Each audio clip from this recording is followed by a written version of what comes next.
ہمارے پاس کوئی visual evidence نہیں. اس پوری پریس کانفرنس میں ایک تصویر نہیں دکھائی گئی کہ ہمارا کوئی فتح میزائل بھارت کے کسی جگہ لگاؤ. Not a single picture.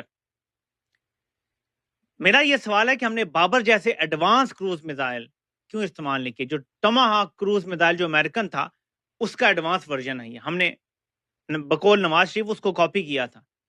جو کہہ رہا تھا نا لندن کی سڑک پہ کھڑے ہو کے کہ ٹاما ہاکا کو ہم نے یا ٹام ہاکا کو ہم نے کاپی کیا تھا ریورس انجینئر کر کے، وہ یہی تھا بابر کروز میزائل ہم نے بنایا تھا. ٹھیک ہے، تو بابر کروز میزائل ایک ایڈوانس میزائل، ہم نے یہ کیوں نہیں استعمال کیا؟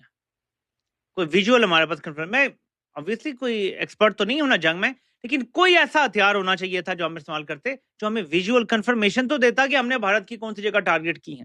اب ہمارے پاس کوئی ثبوت نہیں ہے کہ ہم نے بھارت کی کتنی جگہیں تباہ کی.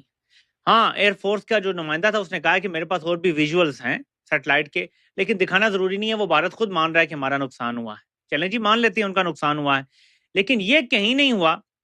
میں نے بلکہ پاکستان کی ایک ایئر بیس کا جو رن وے ہے وہ سیٹلائٹ امیج میں تباہ ہوا دیکھا ہے. میں نے آپ کو کل اس کا گڑا بھی دکھایا تھا، تو وہ پتا چلتا ہے. تو پاکستان کی طرف جو ہے وہ تو سیٹلائٹ سے چیزیں آ گئی ہیں، لیکن کیا پاکستان ہی کو نہیں چاہیے؟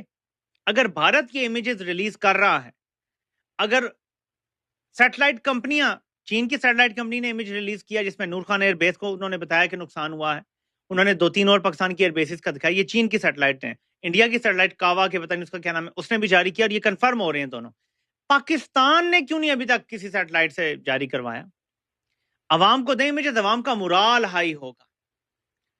morale ہائی کرنا ہے نا عوام کا، یہ طریقہ ہے. یہ نہیں ہے کہ آپ چلا رہے ہیں سلائڈ چلا رہے ہیں جی ہم پاپولر ہو گئے ہیں بس فوج کے ساتھ عوام کھڑی ہے اور یہ وہ. عوام جب بھی جنگ ہوتی ہے تو فوج کے ساتھ کھڑی ہوتی ہے، لیکن عوام سیاسی فوج کے ساتھ نہیں کھڑی.